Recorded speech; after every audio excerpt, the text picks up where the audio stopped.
Hello friends, स्वागत है आप सभी का आपके अपने यूट्यूब चैनल हिंदी साहित्य सार में। फ्रेंड्स, आज हम सब लोग रासो और चारण काव्य को पढ़ेंगे। और इसके पहले हम लोग जैन साहित्य को पढ़े थे, सिद्ध साहित्य को पढ़े थे, नाथ साहित्य को। तो अगर आप लोग वो वीडियो नहीं देखे हैं तो जाके देख सकते हैं। इस चैनल पे पड़ी हुई हैं सारी वीडियो। और अब हम लोग चारण काव्य पढ़ेंगे। कल ये आप लोग का समाप्त हो जाएगा चारण काव्य। और इसके बाद जो है कुछ आजकल से संबंधित महत्वपूर्ण प्रश्नों को करेंगे। और फिर हम लोग भक्ति काल पढ़ेंगे। तो आज आप लोग के लिए एक बहुत अच्छी चीज़ है। आज एक मैं टास्क लाई हूँ आप लोग के लिए। वीडियो के लास्ट में क्वेश्चन दूंगी मैं आप लोग को, उसका आंसर आप लोग को कमेंट बॉक्स में बताना है। और फिर कल मैं उसका आंसर आप लोग को बताऊंगी। तो वीडियो पूरा वॉच करें और क्वेश्चन का आंसर भी बताएं।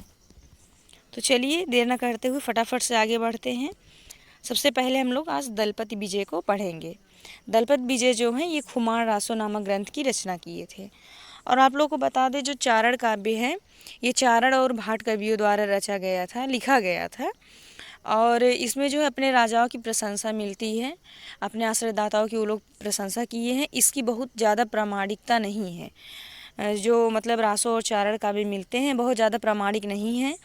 और इसमें जितने भी कवि हैं वो अपने आश्रयदाताओं की प्रशंसा किए हैं।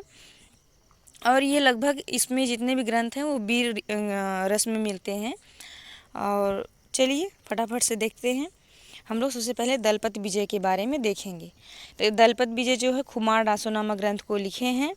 और इस रचना के समय को लेकर विद्वानों में मतभेद है। चारण काव्य में जितनी भी रचनाएं हुई हैं लगभग सबके समय को लेकर, उनकी प्रामाणिकता को लेकर मतभेद ही है। तो आचार्य रामचंद्र शुक्ल इसका समय 9वीं शताब्दी मानते हैं। आचार्य रामचंद्र शुक्ल खुमार रासो का समय 10वीं शताब्दी मानते हैं। और इस ग्रंथ में वीर रस और श्रृंगार रस का अद्भुत संयोग है। यह ग्रंथ वीर रस और श्रृंगार रस में लिखा गया है। आगे बढ़ते हैं। राजस्थान के वृत्त संग्राहकों ने खुमार रासो का समय 17वीं शताब्दी के राज सिंह के राजाओं तक का वर्णन खोजा है। ये जो है राजस्थान के जो वृत्त संग्राहकों ने खुमार रासो का समय 17वीं शताब्दी बताया है। और इसमें किसका वर्णन है, तो इसमें चित्तौड़ नरेश खुमार द्वितीय के युद्धों का वर्णन मिलता है। उनमें इसमें इनकी वीरता को प्रदर्शित किया गया है। जो चित्तौड़ नरेश कुमार द्वितीय हैं उनके युद्धों का इसमें वर्णन किया गया है। उनकी वीरता के बारे में वर्णन किया गया है, उनकी वीरता को बताया गया है। और यह जो है राजस्थानी हिंदी में लिखा गया है। यह ग्रंथ राजस्थानी हिंदी भाषा में लिखा गया है। और खुमार रासों में खुमार के 24 युद्धों का वर्णन है। ये क्वेश्चन अक्सर आता है, खुमार रासों में कितने युद्धों का वर्णन है, तो 24 युद्धों का वर्णन प्राप्त होता है। यह राजस्थानी हिंदी में लिखा गया है। आइए हम लोग फटाफट से नरपत नाल को देखेंगे। और आप लोग क्वेश्चन जो देंगे उसका आंसर ज़रूर बताएं। और नहीं बताएंगे तो कल तो मैं उसका आंसर बताऊंगी ही। तो चलिए नरपत नाल को पढ़ेंगे। इन्होंने बीसल देव रासो नामक ग्रंथ की रचना की थी। और इसकी रचना नरपत नाल ने 1155 ईस्वी के आसपास मिलता है। इसमें जितने भी ग्रंथ हैं वो लगभग आसपास ही मान के चलेंगे, क्योंकि अथेंटिक जो है डेट नहीं मिलता है किसी भी ग्रंथ का। तो बीसल देव रासो की रचना नरपत नाल ने 1155 ईस्वी में की थी। माता प्रसाद गुप्त ने इस ग्रंथ के 125 या 128 छंदों की एक प्रति का संपादन किया है। माता प्रसाद गुप्त जो हैं वो 128 या 125 छंदों की एक प्रति का संपादन किए हैं। यही बीसल देव रासो की मूल प्रति मानी जाती है। यही जो है बीसल देव रासो की मूल प्रति मानी जाती है। और इसके बारे में हम लोग कुछ जानेंगे बीसल देव रासो के बारे में, कि यह एक वीर गीत के रूप में जाना जाता है। यह 4 खंडों में विभक्त है। मोस्ट इम्पॉर्टेंट है ये, इसमें अक्सर पूछा जाता है कि ये कितने खंड में विभक्त है। यह 4 खंडों में विभक्त है। और यह हिंदी का प्रथम ग्रंथ है जिसमें 12 मासा का वर्णन प्राप्त होता है। तो हिंदी का ऐसा कौन सा ग्रंथ है जिसमें 12 मासा का वर्णन प्राप्त होता है? प्रथम ग्रंथ ऐसा कौन सा है जिसमें सर्वप्रथम 12 मासा का वर्णन मिलता है? तो इसमें प्रथम माह कार्तिक है। इसका जो प्रथम माह है कार्तिक है, इसमें कार्तिक माह से वर्णन प्रारंभ हुआ है और इसमें श्रृंगार रस की प्रधानता है, किसमें, बीसलदेव रासो में। अब हम लोग जगनिक के बारे में पढ़ेंगे। इन्होंने परमाल रासो नामक ग्रंथ की रचना की थी और जगनिक कालिंजर नरेश परमर्द देव के आश्रम में रहते थे। तो जगनिक के आश्रयदाता कौन थे, तो कालिंजर नरेश परमर्दी देव थे।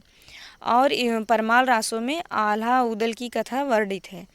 परमाल रासो नामक ग्रंथ में आल्हा उदल की कथा वर्णित है और ये दोनों भाई महोबा के रहने वाले थे। आल्हा उदल जो हैं ये दोनों भाई महोबा के रहने वाले थे और जगनिक ने इन्हीं दोनों वीरों को लेकर परमाल रासो काव्य को लिखा है। जगनिक ने इन्हीं दोनों वीरों को लेकर परमाल रासो नामक काव्य को लिखा है। और इसके बारे में और हम लोग कुछ जानते हैं कि आलखंड परमाल रासो का दूसरा नाम है। अगर परमाल रासो ना आकर के आलखंड भी आए तो भी आप लोग समझेंगे कि परमाल रासो के बारे में ही पूछा जा रहा है। परमाल रासो का दूसरा नाम आलखंड है और इसमें 36 खंड हैं।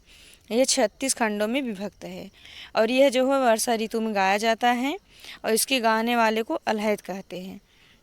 ये इम्पॉर्टेंट चीज़ें हैं जो एग्ज़ाम में पूछी जाती हैं कि यह 36 खंडों में विभक्त है, वर्षा ऋतु में गाया जाता है, इसको गाने वाले को अलहद कहते हैं और परमाल रासो का एक और नाम है जिसे आलखंड भी कहा जाता है।